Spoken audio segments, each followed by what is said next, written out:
It's Toyota Truck Month. Time to get a truck that works as hard as you do. Tacoma, Tundra. Built for the worksite, ready for the trail, and packed with tech that makes every drive smarter. Available with 360-degree panoramic cameras for perfect visibility in tight spots. Powered tailgate for easy loading. And a high-tech connected screen to keep you on the grid no matter where you are. All backed by the brand known for its legendary reliability. The rugged Toyota Tacoma and the full-size Tundra are built to handle it all. And right now, your local Toyota dealer has great financing and lease options available to qualified customers, meaning there's no better time to test drive the Toyota truck you need. Find a great Toyota Truck Month deal today when you visit buyatoyota.com. That's buyatoyota.com. Toyota, let's go places.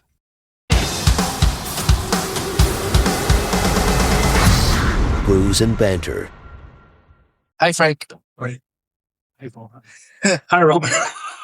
Hello, Heather. I was looking at this beer, like, what's going on here? Yes, hi. We're all drinking sours today. Well, okay, what did you guys sell? This is Baby Blue from Big Oyster. Big Oyster. So this is where we went in Delaware. You want to try some before you try for the clubs? This was a collaboration beer. Yeah, so they're a group of women that work with breweries and they sell beer or they make beer. That's good. It's almost like a creamy.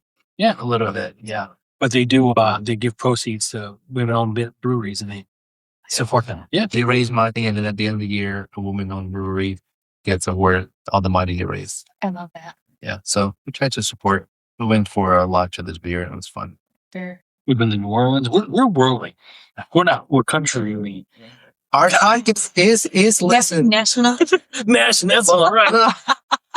I'm glad you're here. Our podcast is listened worldwide. That's awesome. I Yeah, love it. in different languages too, like their local language. Okay. Who gives you for us? We're here. That's right. That's right. Heather is with us. So thank you for joining us. Please introduce yourself and what we're going to talk about. Oh, I don't know. We can. Well, I'm Heather Wood. I've lived in Walkinsville for the last 20 years. Went from being a hermit, introvert that nobody knew me, to life changing abruptly, and now a little more public facing and working with community organizations, the schools, and started a new little project called Stupendous Love. That's my new business. It's a little seedling and growing legs for now. You gotta seem so little, though. I mean, I see a lot of stuff and a lot of things happening. Well, how little is little?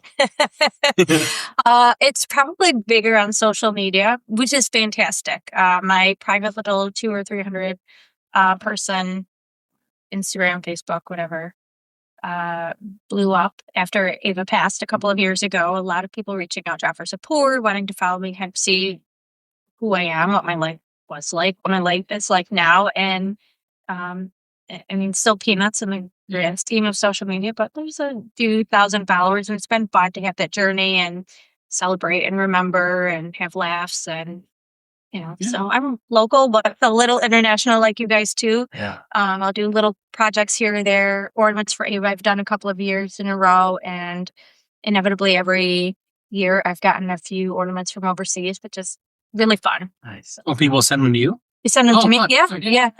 Can we talk about Ava just so listeners? Absolutely. No. Yeah. Go ahead. Yeah. Don't- What would you like to know? So Ava was my daughter. Yeah. She was 14 years old when she passed. For those that don't know, she passed in a murder-suicide. She was killed by her father.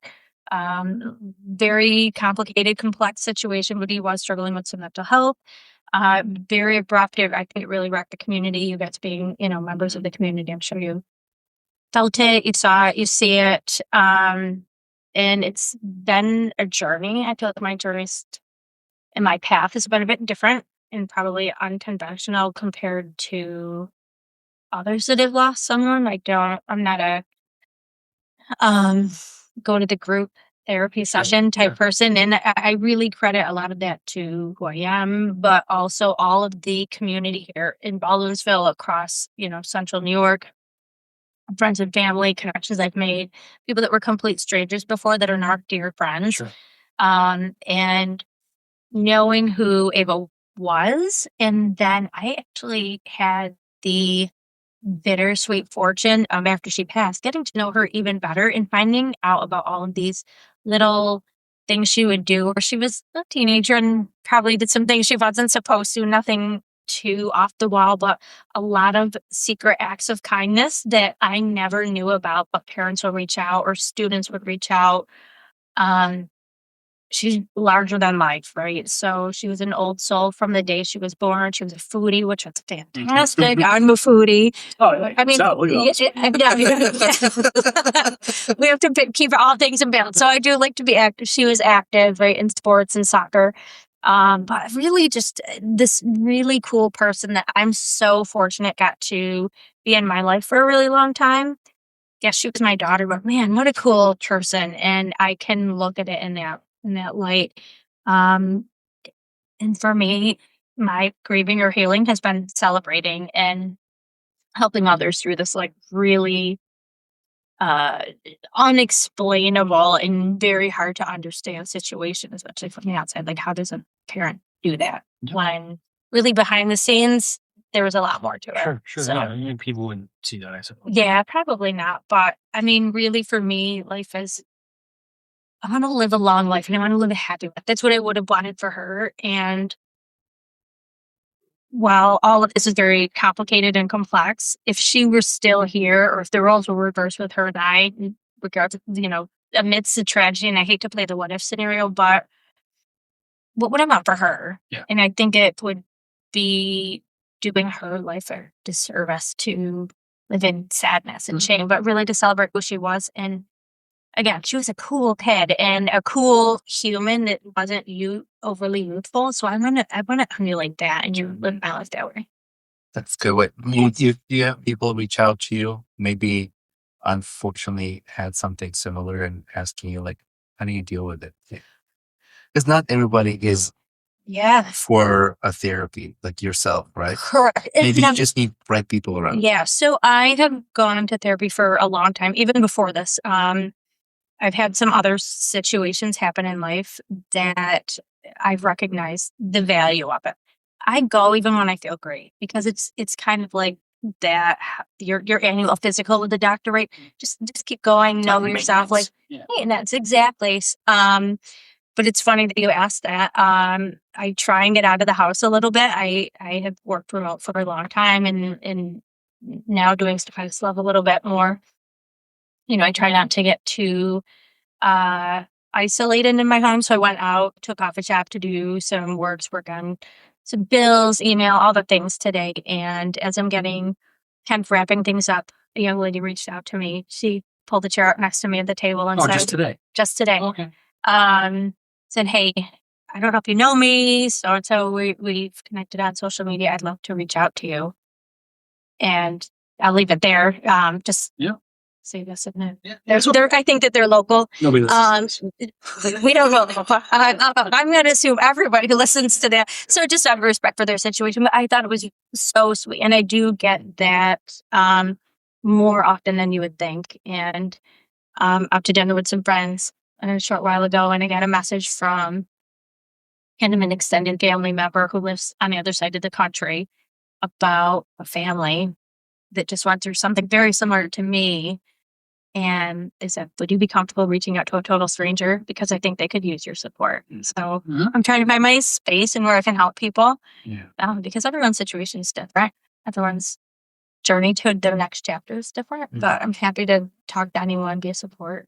Well, so you're also growing because you're taking down some of your walls, maybe some things that maybe you weren't comfortable with, and sort of figuring out what you want to do, what you can do, and what you're comfortable doing. Yeah. It's hard.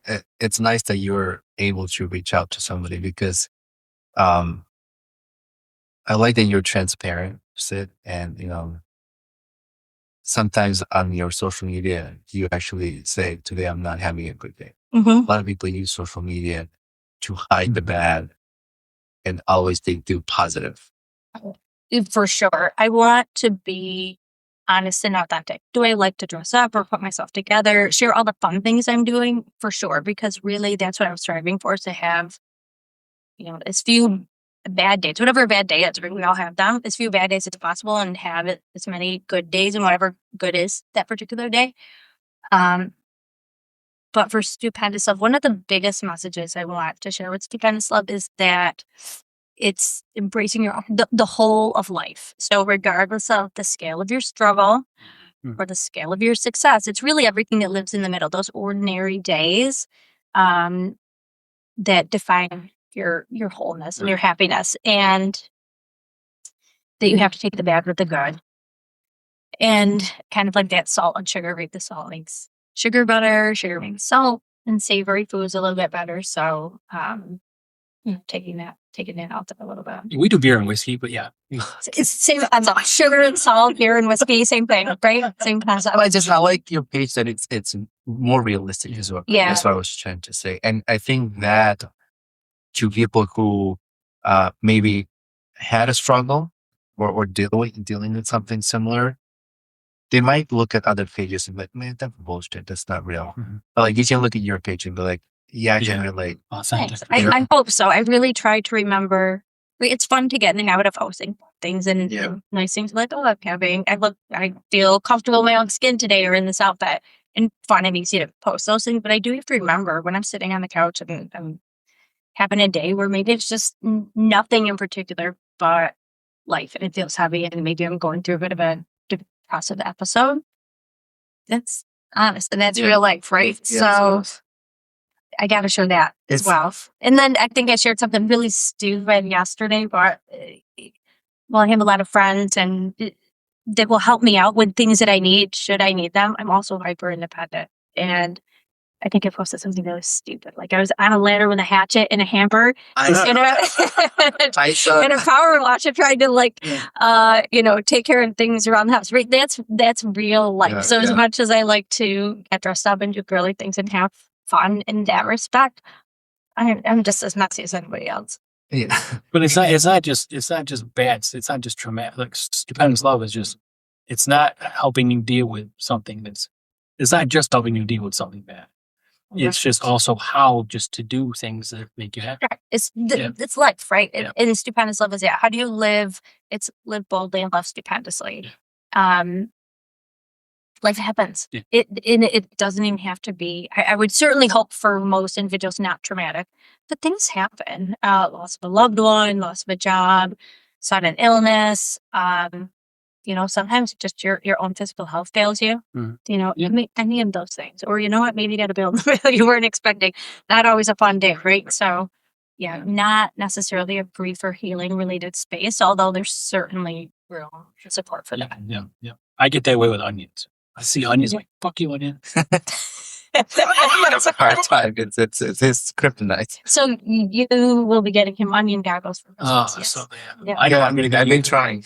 I'm gonna get you Ryobi. I'm gonna get you Ryobi because you love the wall. Oh no! I'll get you some onion powder. Yeah. Bless you. Where did the name Stupendous Love come from? Like, what gave you that idea? Great question. I think, even though I didn't know it, this has been in the universe and in the works for a long time, even long before everything happened, and I could have never known. But looking back, I'm like, oh, I wonder if the seedlings were there. I was thinking about it, and after she passed, watching everyone create events, fundraisers, do special nods or whatever to Ava, I knew I had a space, or there was something I was supposed to add to it or carry on, and I didn't know what it was. Book, a podcast, a website, just a social media account. I didn't know. And I mulled it over for a really long time. I would be in the car and I would, get my phone out and send Siri a text and say, write a note and write this note. And I would come up with a name or a title or a name. And there's probably hundreds of variations. And I sat on them and I would go back and read them.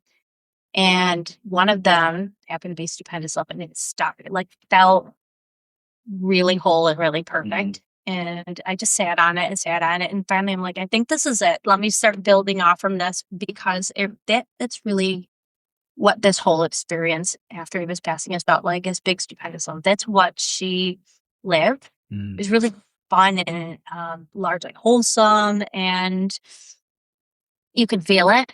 And I feel like I received a lot of that from everywhere, every corner of the earth. So really kind of a full circle. She don't- definitely had like an impact on the community because, like you said, when she passed, we all heard about it, we all felt it, and it's amazing that such a young person can have that kind of a reach. You know, that you're still hearing stories about her. Still hearing stories. Yeah, that's what happens. You know, as it relates to this business, you're hearing these stories, but you're still finding out things about her that you didn't know, which is what's still happening. Things happening in business that you don't know. So it kind of correlates. And a lot of kids will reach out, but now, even a few days ago, I got a letter from someone who is a parent and said, I feel like I have to share this with you. My child, ...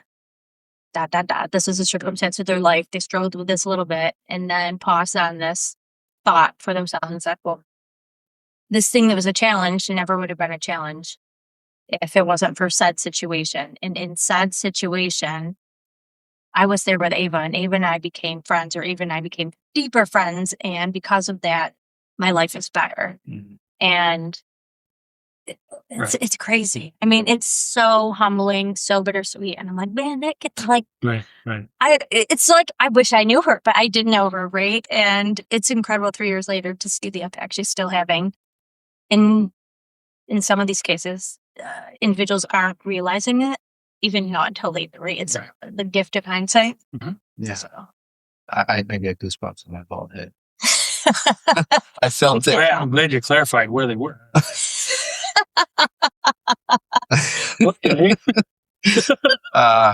No, but like I just felt the rush.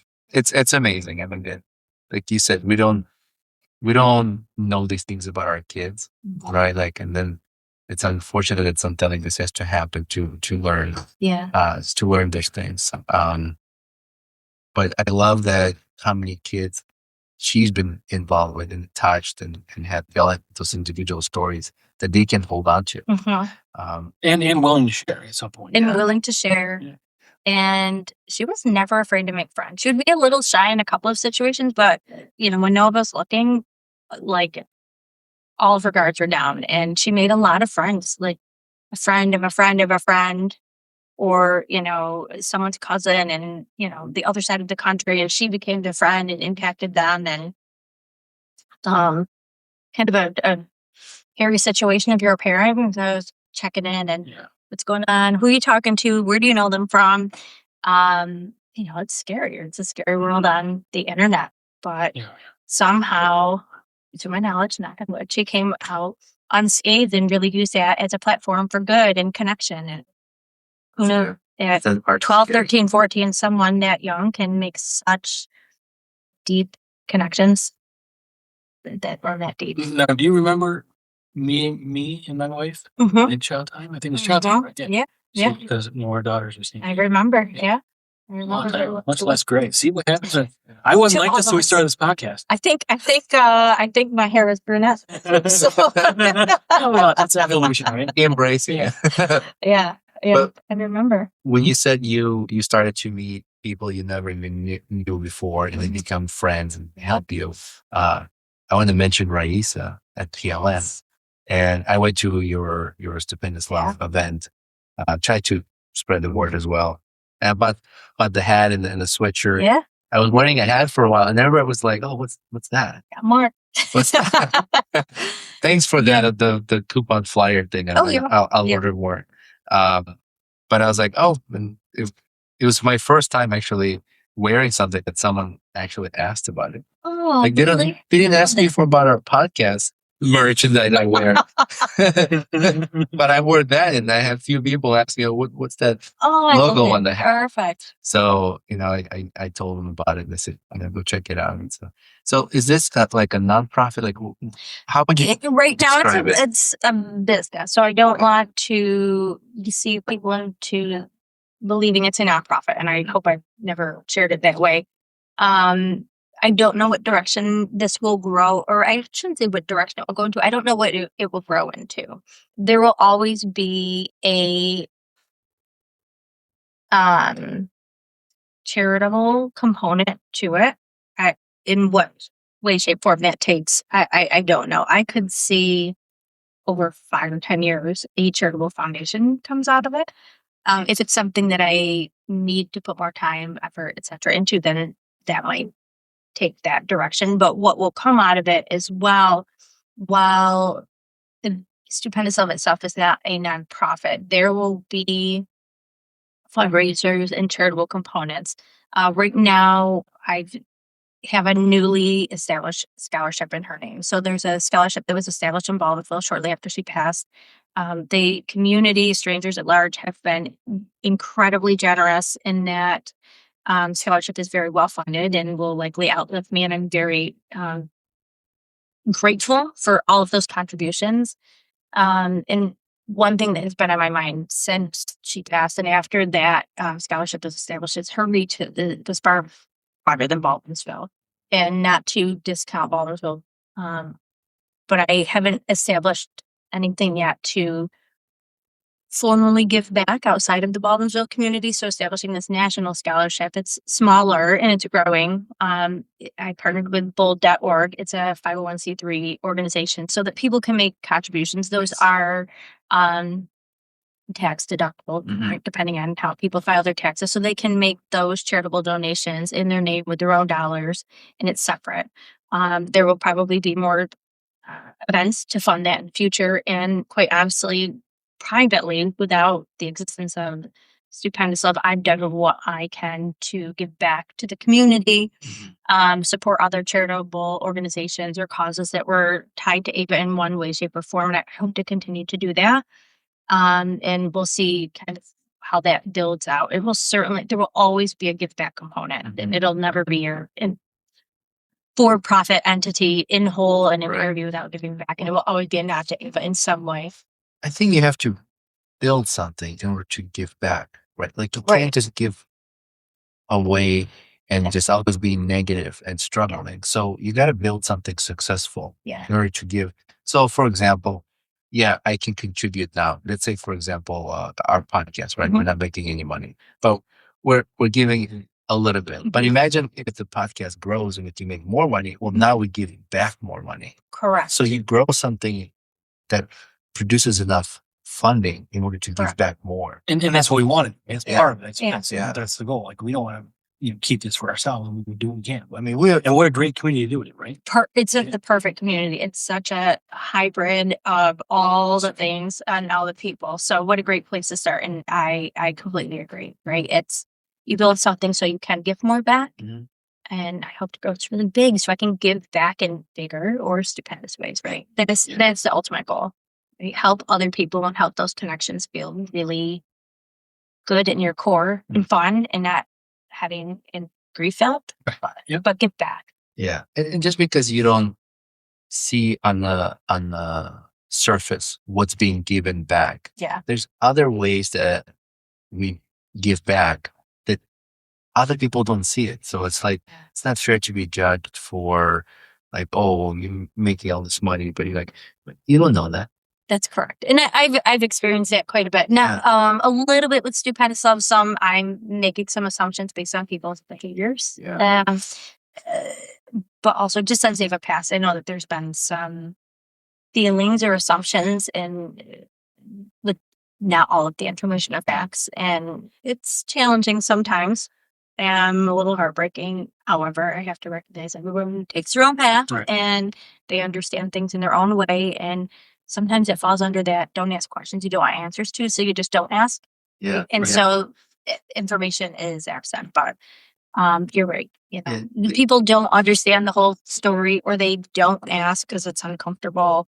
And I recognize that, and it's okay. And the way we give back, not everything has to be transparent about it, right? Like maybe I think sometimes it loses its luster when there's publication and publicity behind it. Yeah, like, are you doing this to make it public, or are you doing this truly from your heart? You know, like if I'm not, there are times when I'm just down and I think algorithm knows and it starts feeding me all these like feel good videos, like people do good deeds and things like that. And like I watch it and I tear up. Yeah. Yeah. It's like, oh, there people are still good out there. I think there needs to be a mix of that public, keep it to yourself and keep it private, or in a small group, and then some that needs to be shared because you need to know. I think in this day and age, that there's still good in the world and good people, or the warm and fuzzy things. Can we touch on it just a little? You said strangers in large. So I've never heard of this. Is this an organization like you said? Oh no! Just like strangers at large, Okay. would like just make Yeah. a song. I thought there was some sort of group like the what's that thing you told me? The hidden skulls and the magic skulls or whatever. Well, we can start a group or another podcast, Strangers at Large. Yeah, that's It would fine. be like interviewing people on the street, just random people. Great, let's do that. But then we wouldn't be strangers. No, you just pick, We interview the strangers. you just interview strangers on the street. Yeah, let's do that. I'm fine with it. All right. I think you learn a lot of surprising things. And some very Especially entertaining, some terrifying, but That's so terrible. yeah. We could do that, but I was Yeah. Strangers at Large is your next podcast. But I thought there was some sort of group you're talking about. It's like some sort of like secret society of people that do this. You got me thinking now. But I do think it'd be a great podcast for you guys. Or you guys. Yes, good team up. All right. I've got a Bluetooth mic. It might not be this good, but we can take it on the go. Yeah. So how's it been growing Stupendous Love? Like, what are the We're still in challenges? the very early days. And when I say we, I mean me. Yeah. Still really in the early days, and I'm learning a lot. I've had a career in the financial service industry for over 20 years, and life is different after they pass. Work was all I had left in my brain. I obviously still had loved ones and friends, but this has been in there in the depths of me somewhere, and has been growing. And knowing that it's just me, a party of one right now, I've tried to be really smart about building it and creating a scalable vision of what can I do on my own, what can I not do on my own, who do I partner with. So through Raisa, right? She's a super connector from Project Lean Nation. As this brainchild of mine was like working through my head, and how do I set it up, and what do I want to do, and I thought I wanted to do some merch because I got a lot of I had a small merch shop that was now called Stupendous Love that I set up after Ava passed, because a lot of these events were being established, and strangers were reaching out to me to get merch, and it wasn't necessarily my event, so I couldn't get it to them. It wasn't an online it wasn't set up in a way in which people could just buy it. So I created something small off to the side. But as Stupendous Love came together, I knew merch would be a piece of it, because it's something tangible that people can have. And I think people sometimes need something tangible. I don't, in the near future of this business, seeing this being this huge profitable arm, right? It's merch, but it does feel good and it's fun. Mm-hmm. And so that's where that went. And I partnered with a young lady that has her own print shop called Print House Inc. She's local, right in Marcellus. She was also at our pop-up shop this weekend. Oh, okay. She knows the candles. Yeah, she was with the candles. So she also has a candle business. She has everything together. She did like dishes or something like that. Yes. They're awesome. She's awesome. But what's great with her, she helped me. Like, we had some conversations, and Maurice introduced me to her. And I'm like, I don't know how to do this. And I had some ideas, but I'm like, I don't know how to do it in a way. I don't like the vendor I'm currently using because I don't like the quality of it. It doesn't, even if I change my designs to this new brand, I'm not feeling it. It doesn't, you're going to get it in the mail, or if I got it in the mail, I'd be like, oh, this doesn't feel stupendous to me.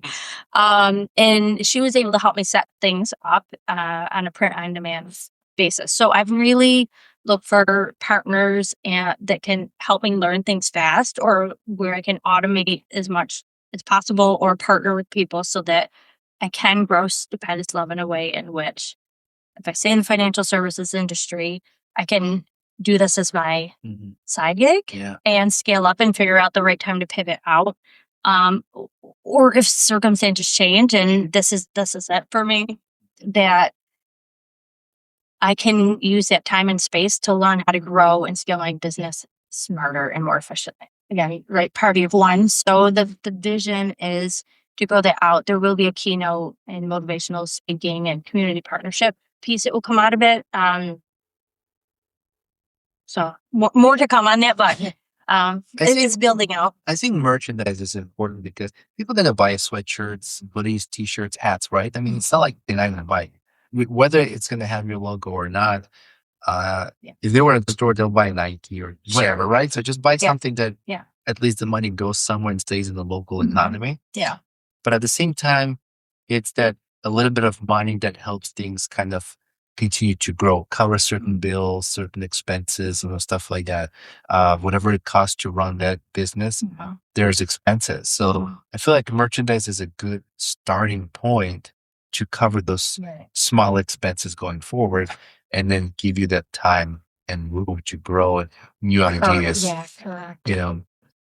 I wish people to buy more and more. Well, but it definitely funds it. Like you got these big box stores, you got these big companies like, if none of us here bought anything, they don't give a shit, right? No, right. But if no one ever bought your stuff, that's a huge dent. Yeah. That's a huge financial burden. Yeah. Like Rowan says, we've got out of pocket for this. I mean, it's sure, but this Yeah. But again, the community is such a big support, right? For everything. Huge. And local, selling yours local for your merchandise is another benefit. You might pay a little more. I don't know what the comparison is, but you're supporting something local.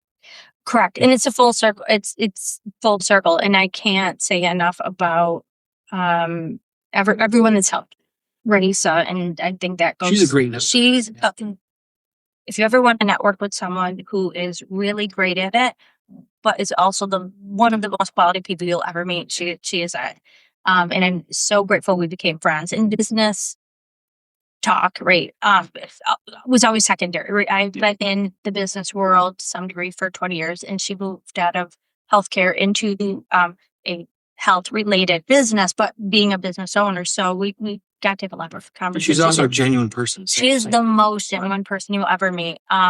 But she's introduced me to some really great people. I think we have very similar values, so I can trust her judgment. And, she can always make a recommendation that you don't have to go with it. But it's really great to partner with people who care deeply. And Cassie from Print House Inc. and Ember and Ed is her boutique.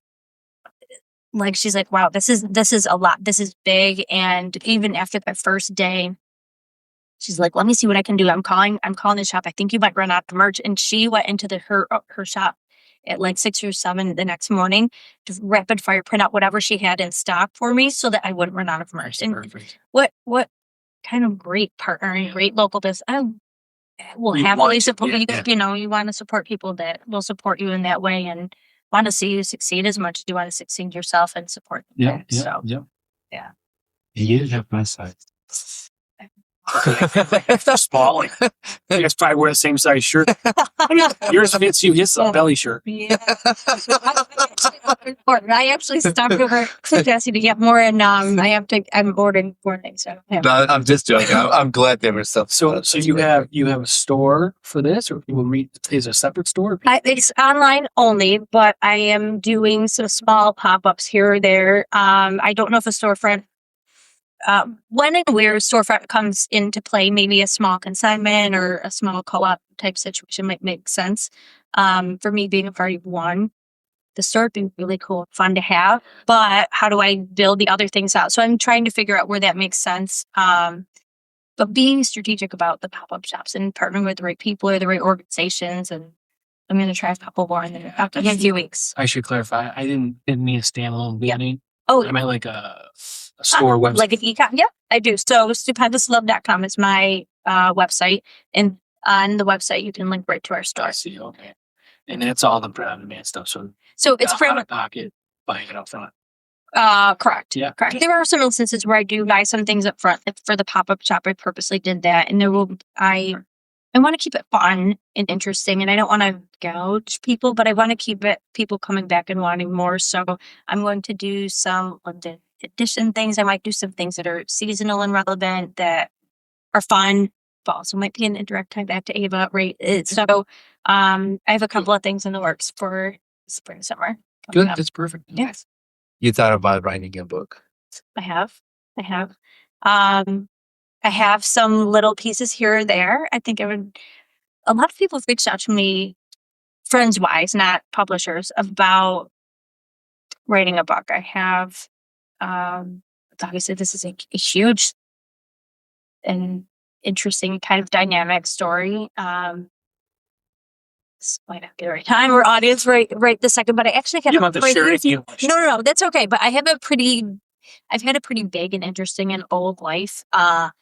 Even before I met Chris, and then met Chris, and we got married, and we had Ava, and what an incredible, and full life, full of all the emotions and things that you've gone through.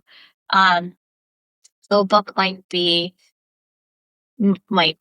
work itself out. I have a TEDx talk that I've been partnering with someone to help me take everything I've written so far and craft it into a good something that sounds better in a story format as opposed to here are the facts, right? Let me tell you, right? And it's so well done, and I think from there I pivot and expand upon it into a book, because I think there's some moments in there that are really cool. Might be interested to hear more. Like, wait, how did we get here? This is kind of crazy. So, yeah. You did a TEDx, or you didn't? I have a keynote prepared, and I'm working with a company to help me find the right TEDx conference to partner with. So, fingers crossed, it will happen. I will absolutely let you know. But it's all done. It's all drafted. We worked for a few months. Took everything I had been writing for a long time. There's a big intake form. There's an interview process to see if at least the company I'm working with, to help you really craft it into something engaging. Yeah, the office. these things are so difficult. Like it's so great that you can get help like that. Yeah. Because you have these ideas, you want to do these things. It's like, where do you start? And that was it. Like I can write some things, but does it sound right? Is it delivered right? Let me get a unbiased opinion and some unbiased advice from someone to help me put it together, and that's been really helpful for me. Yeah. And it sounds fortunate. So you've got all these pieces, all these components, all this is what, but you've been able to identify and work with people that are helping you do it. Some people struggle with even getting, who am I going to do this? I just can't find me. But you seem to have people lined up that are helping you along the way to kind of peg off each of I these, have right? been really fortunate to have people either point me to a specific person or say, hey, I've heard of ... Mm-hmm. I'm also very guilty of getting down rabbit holes online. I do that. So I want to do this. How, dear internet, how do I make this happen? And then I'll see an idea and I'm like, okay, dear internet, let's dig a little deeper, right? And so what started is, how do I do this? Well, over the course of several hours or several days, many, many late nights, like it'll all start to come together. And even though it's uncomfortable for me to be out and extrovert, I know that that was my livelihood, right? Working in financial services, I was very forward facing with the public, and or leading teams. So I had to, my livelihood depended on it. But if I'm not curious and if I don't do the work, it's not gonna happen. So if I want to bring this vision to life, I have to ask, or I have to be brave enough to ask a question, or can you point me in the direction? And the worst someone can say is no. And they can be rude about it and say F off. Right. And okay, see you later. Have a nice day. So rarely is that probably going to happen. That's an extreme. Rarely. But I've had a couple of people that are weird, like, oh, I'm all in, I want to help you, and then they vanish. And that's fine. That's their prerogative. Well, you wouldn't want to work with them. I would never want to work with them anyways. And that's fine. I'm perfect with that. So it weeds itself out. It weeds itself out, and I'm giving it a go. I'm doing the best I can. I'm asking questions. People have been so kind and generous to offer help, point me in a direction, give me a name or a phone number of someone to talk to. I had this weird evolution of 6 Degrees to Kevin Bacon. You guys know 6 Degrees? Okay, perfect. We love bacon. I have had innumerable instances, especially for the last couple of years, of 6 Degrees to Kevin Bacon, right? Like I met someone who knew someone who knew someone, and it's worked out really well. And I've been going to this one coffee shop a lot over the last year or so. I've gone there before, on and off, and for a variety of reasons, started going there more frequently. One friend introduced me to another friend, then I started going more frequently. And in this coffee shop, a couple of months ago, there's this group of older gentlemen, and they were the best. I've never met them before in my life. They didn't know who I was. They kept walking by. They thought I was a reporter on the news. Were you there doing something? No, I was just on my computer. I think they thought I was working on a news story. Okay. I think I was in like work apparel, so probably a little more professional looking. Yeah, you look newsy. Yes, I do. So, that just sparked a very casual conversation between strangers like me, other one, this little, quiet person, and this, group of lighter old men who just come and hang out. They're largely retired and so on. And we've grown to become friends a little bit and had been there in a little bit, go back a couple of weeks ago just to start working. And okay, we haven't seen you in a while. And I got to, in that moment, like introduce them to Stupendous Love because it really was semi-existent when we first started our friendship. And they were great. We were talking about it, laughing, joking, and they're like, we should see we're here. And gosh, I hope it's okay to say this name, but is it a porn star? Is it a porn star? No, it is not a person. No, such an incredible person. So we were chit chatting, and they're like, "Oh, you should go see this guy over here. Do you know who that is?" I'm like, I don't, but I also wasn't really paying attention either. And I was supposed to scoot out, meet my sister somewhere at a certain time, and was running late. And I said, I can't. Can you just give them my card? It'd be great. That'll be fine. And they're like, no, we're going to bring you over. We know this person. We're going to introduce you. And I really don't think that they knew the person they were going to introduce me to. I think that they had a chance meeting or a chance conversation many years back, but it was Don McPherson, and gave him my card and just said, "I'm really sorry to interrupt you." Because he was clearly there having a conversation with somebody else. And I always feel very awkward in those situations, gave him my card. And later, I think I reached out and said, I'm really sorry for the introduction. Yeah. Great to meet you. If we ever have a chance to have the conversation, love to hear more about what you're doing. And we have since had a chance to catch up and meet. And what a really kind human that just one conversation led to another and a chance encounter. And having the courage to just be like, "Hey, I'd love to hear more, and I'm really sorry for interrupting you," and really getting to meet people that way. Are you finding it's getting easier for you to become more extroverted? It's becoming easier. Very stereotypical of the introvert extrovert that like introverts recharge like when they're quiet. So like extroverting takes like so much energy out of you. I love it. It's such a joy, but I do notice how. Mm-hmm. Like the science, actually, the maths. Yeah. You have to get out there. Yeah, I do really enjoy it. And it's one of the interesting things, I think, in connecting with people a lot more over the last couple of years is you never know what someone's going through or what their life experience was. And I've had a chance to reconnect with some friends from high school that maybe we were more acquaintances than really great friends. I was weird and awkward and very extroverted then, and just reconnecting with them now 20 or 30 years later, like we had such similar lives that we'd never, like I never would have guessed. They never would have guessed, right? And so a lot of the things they were going through then that made them who they were and what made me who I was. And we were very different people then. We were actually the same. Right. And it took, all that time. Yeah, sure. Yeah. Did you grow up local around here? Utica. Okay, yeah. So not too far. Yeah. So good food out there. Great food out there. Yeah. You should. So what about going out, but not around people, maybe enjoying nature?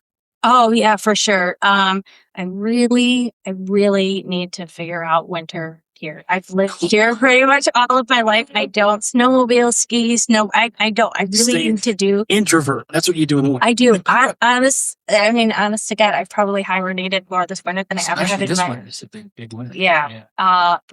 Brutal winter, but I need to do something. But I love to be outdoors. I'm not like crunchy granola outdoors, but in the spring, summer, walks, runs, rollerblading, biking.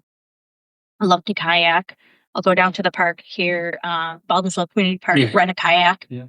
Just bought a paddleboard, used it once last year before the cold winter came. But I love to be outdoors. I love to be active, and it just feels good physically and mentally. And We're going to winter camping, right? Are you guys ice fishers? no. Are we doing separate tents? Can we do separate tents or we do the same tent? Same tent if you want to keep warm. Yeah. How we keep warm? Well, I like to go camping in the winter time, and I go up to Adirondacks and just kind of roughing it. Just pitch a tent in the snow, or if there's a lean-to that's open, then we'll use a lean-to and we'll sleep there. If you have really good camp gear, I will say, like, that's not so much for me, but my father was military, and he had obviously some military gear, and he had this military sleeping bag growing up.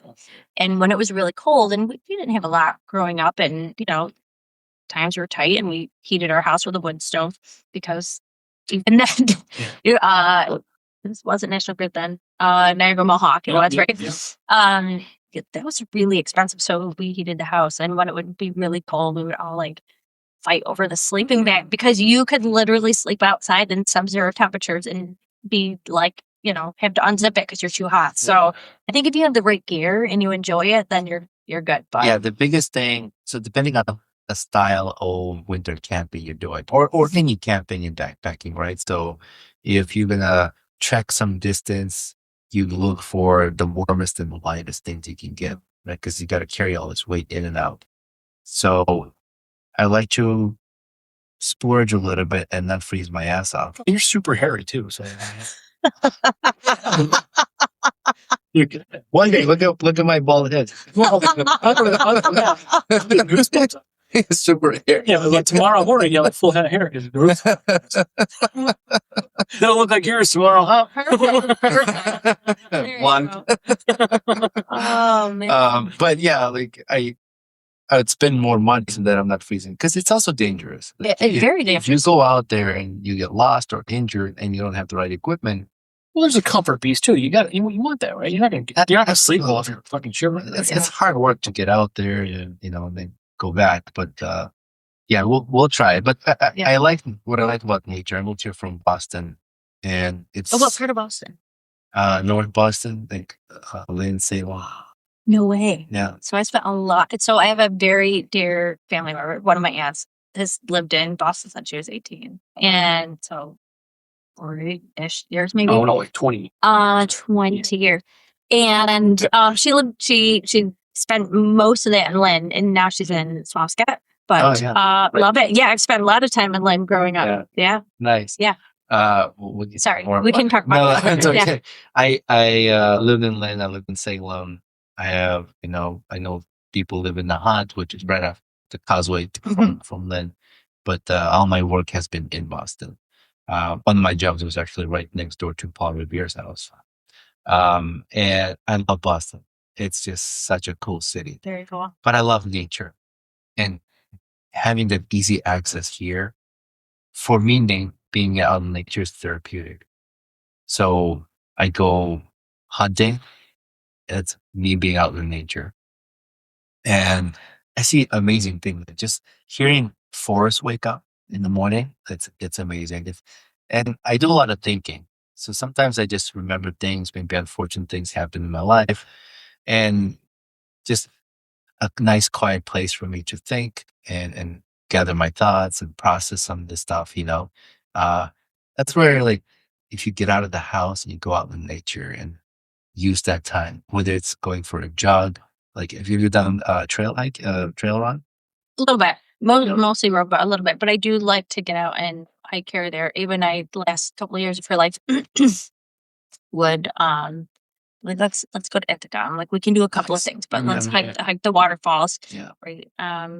As much as she'd like to be active and out and doing those things, I understood she was also a teenager, so we do like Ithaca Commons and so on. But we'd like the waterfall, and then she'd hop in the waterfall, and I grew up with like spending almost all my childhood outside. So I get it. And my grandparents had a little bit of like a woods, foresty area for the backyard. So anytime we were out there, which was a lot, multiple days a week, you could go through the woods, down the creek, and play the rocks, do competition. Mm-hmm. Like like make paint out of rocks and So you dip your toes in nature and then go back to civilization with the house. Right? Yes, yeah. No, it was really. I'm really grateful for my upbringing. Even with the challenges, there was a lot of outdoor and a lot of simplicity.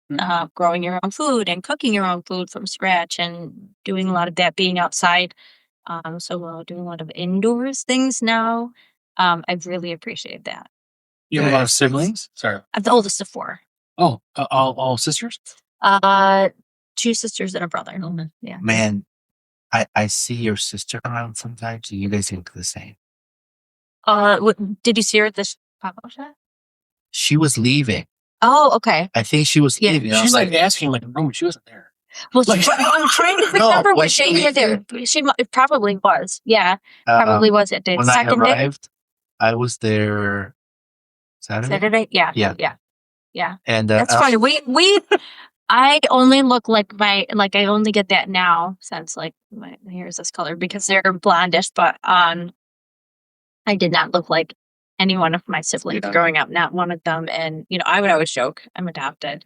But we do look a lot alike now. And that's my youngest sister, so I have a sister and brother in the middle. So I arrived there and I was like, I know there's an event today because I was telling Marisa I'm doing work nearby, so that's why I was like there almost every day grabbing shakes. And I wanted to support the event. And then your sister was leaving. I was like, there's no way she would leave. Oh, you thought it was her? Yeah. I was like, why would she leave? Like, whatever. I was like, I'm going in anyway. So, and then you were there. I was like, man. And then I saw pictures of her. She's taller than you. I'm the oldest and shortest. All the wisdom. Yes. So, yeah, I saw, and I was like, oh, okay, probably related. Yeah. But it was, yeah, she's her. She and I love all of my family very much, but she and I are pretty close. We're very similar in our personality and things that we like and like to do. And she has a son that is about 1.5 2 years older than Ava, and they were very close growing up. And around the time Ava passed, and just by virtue of her son being a little bit older, kind of her son's still around and still lives at home, but he's an adult for the most part. Like, it's really funny. Always really ever adults. I don't know, but he's trying to be, and he's such a good kid. But we're so similar, and we kind of, the universe kind of lined it up that we were up at the same time, and she's a single mom, so like we get to live life together as much as we can when our schedules line up. So it's pretty cool. All your family members have been very supportive. Yeah, really, really supportive, and everyone goes through it their own way. But everyone, I don't know. There's very few people who have not been supportive, and those that are, if we want to call them unsupportive, really, the way in which they do that is they just vanish off the face of the earth. Yeah. Or I never hear from them again. So, and that's their prerogative. Maybe they don't know how to deal with it. I think it's a combination of things, and that's certainly a piece of it. Yeah. Yeah. And it kind of goes back to what you said earlier, like, you don't know what you don't know. Yeah. Yeah. So, Interesting. Yeah, real interesting. I'm so happy you could make it. Thank you so much for inviting me. This was great. So much fun. The event was pretty cool. The pop-up event. It seemed like, just following on social media, you guys had a good turnaround, and hopefully you sold a lot of merch too. More than I expected. Oh, it was awesome. fantastic. Awesome. Yeah, I told Raisa, yes, I have big dreams for Stupendous Love. If nothing else ever happened again after this weekend, I would feel very fulfilled, and I'd be okay with it. Yeah. No, there's more. I think so too. I think so too. No, it's but it was really very fulfilling. She was. I tried the signature smoothie. The chocolate cherry. Yeah. What do you think? It was a little surprising. I mean, it's no, in a good way. Interesting, yeah. In a good way. It's like a bad beer. It's how you describe it. It was. No, it was in a good way because I've never tried the chocolate and the cherry flavor together. Really? Any drink at all? Like not a Black Forest cake or Black Forest anything? How about chocolate dipped cherries? I had chocolate dipped strawberries. No, it's different. No, you can. chocolate. I'm just saying it was. All right, you're on a mission now. This is Oh, that's great. I'm going to get onions. See the chocolate Yeah. cherries and Chocolate. like I've seen I don't drink stouts, but I've seen it a lot in a stout, like a chocolate cherry stout. Yeah. So that's your mission to get one in the fridge. Well, we've had them before. We've had them on here. Chocolate chip. No, it wasn't a stout. It was maybe it was a bourbon barrel aged one We've had bourbon. with those chocolate and cherry. I think it was from this place out of Kentucky, but it's okay. He doesn't remember because he just doesn't. All right, so you tried the chocolate was cherry good. drink. Yeah, It was good, and you could feel cherry is out front. Yeah. You feel it right away. You taste it right away in the chocolate. You feel it right away, brother. So when you're not having the chocolate cherry dream, which is just this short limited period, what's your favorite shake? You know. Is it the same as mine? Is it PB&J? Yes. Mine's the hangover. Oh yeah. Yeah. Oh I also like the Gladiator. yeah, that was already good. That's But good. PB and Jack is my favorite. Yeah, what are they gonna? They have to like stick with that forever. I They think so. get so that's like the most popular one. Mm-hmm. It's And got a good flavor. my friend got me onto that. He's like, "Oh, you got to go try their PB&J." So, and it was good. She did the hangover for us when we interviewed her at That's all I do when I go there because we always go to Movie Tavern or the Chinese food place there or the Japanese. Oh, okay. yeah the wok. What is it called? Not the wok place. The behind it, the Japanese. I've not been there, but I did see them. I don't know if they were walking through it all when you were there, but they kept bringing, I think, to the restaurant, like from their cars, like fistfuls of Valentine's balloons and flowers, like into the restaurant for Valentine's Day. Yeah. I got the drink and Race is like, "Oh, you got to take the photo booth." Mhm. I'm like, "Oh, do I have to?" I'm like, Oh, here it's from like North. that. Yeah, that. I don't think so. No, there's no. You didn't photo. take it? No. Oh, You guys were already taking it down. I was like, "Okay, good." Oh. That was her sister. Her sister took it. No, there were two guys. You know what though? You should have done it because you know what? Like some of them took brilliant pictures, and then there's me who just couldn't get the timing right. So if there's 50 pictures of me and all of them, probably my eyes are closed for 4 a.m. But they're so funny. They're so funny. Yeah, I was like, I'm here from work after work. Like kind of taking a break, not like dressed or Yeah. whatever. Do they either do you get the meals? He does. I know. Yeah. You do. What? I've been do you have getting it for over a year now. Okay. Yeah. Do you have a favorite? PB and Jack. I like chicken Alfredo. Chicken Alfredo is good. That's one of my favorites. I like the Mexican bowl with beef and Yeah. corn, and there's like jalapeno. In it. Yeah. I like the breakfast burrito, tacos. Yeah. That's pretty good. There's few. I like the veggie burger.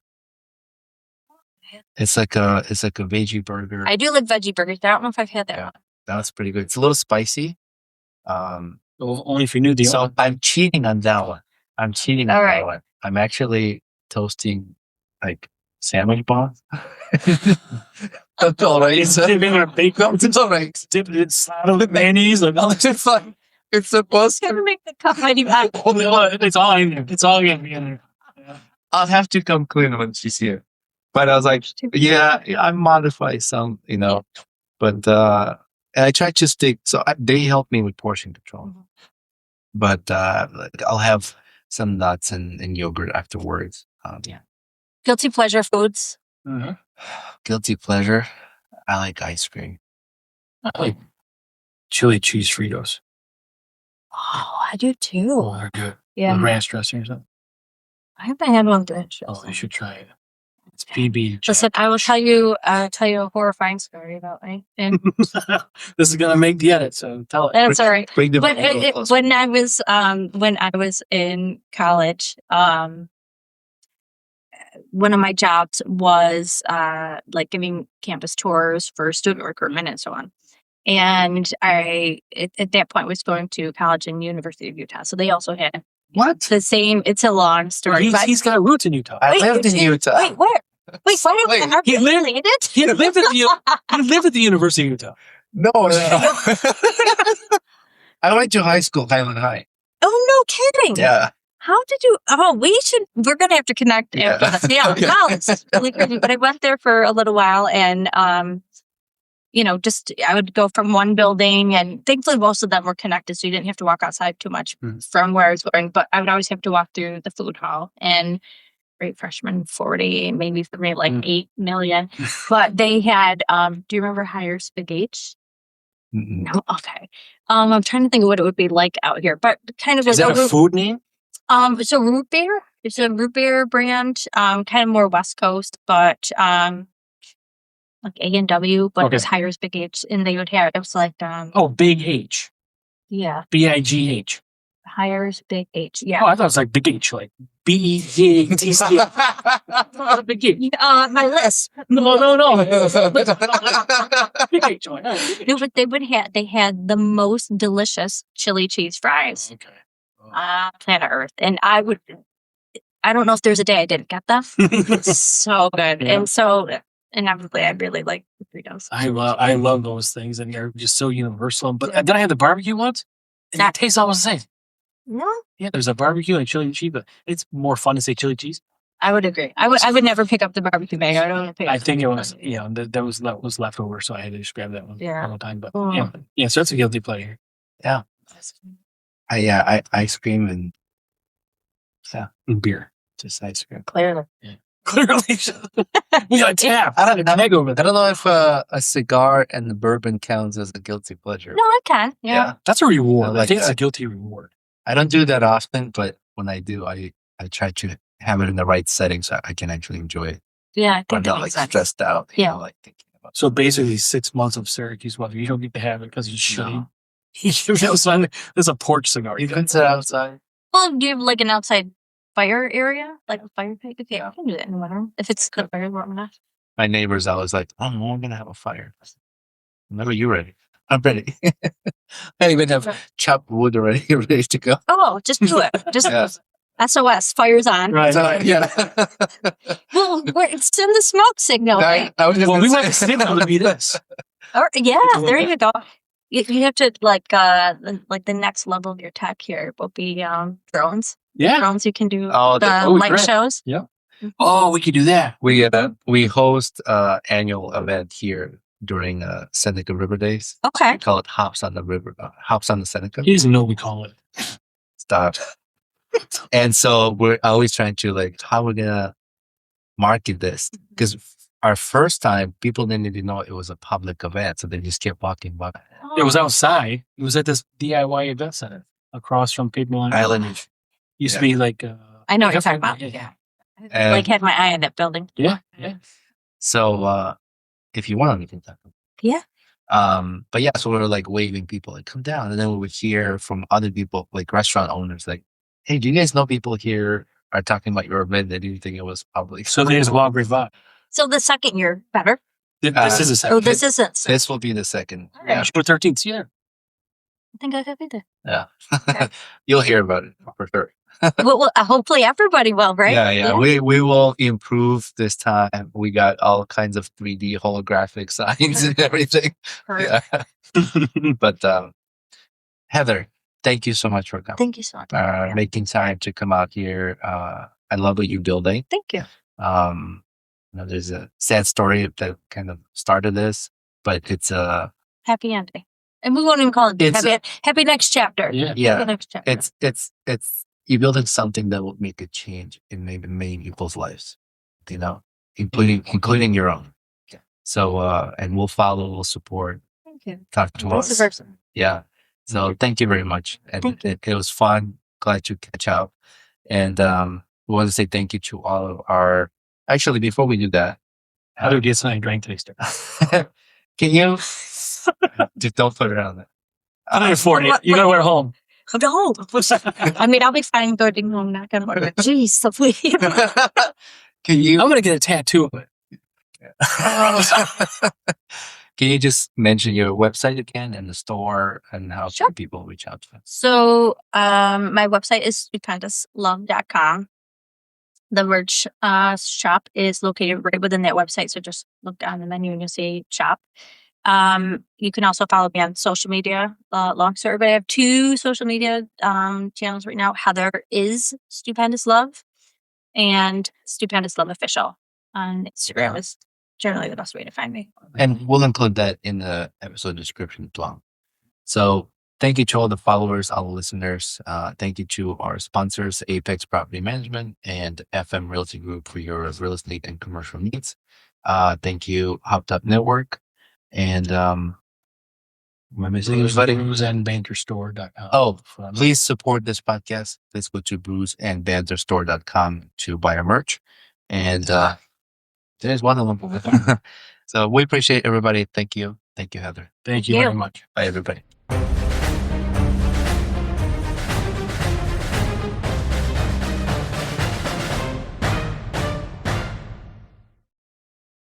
If you're an experienced pet owner, you already know that having a pet is 25% belly rubs, 25% yelling, drop it, and 50% groaning at the bill from every pet visit. Which is why Lemonade Pet Insurance is tailor-made for your pet and can save you up to 90% on vet bills. It can help cover checkups, emergencies, diagnostics, basically all the stuff that makes your bank account get nervous. Claims are filed super easily through the Lemonade app and half get settled instantly. Get a quote at lemonade.com/pet and they'll help cover the vet bill for whatever your pet swallowed after you yelled, drop it.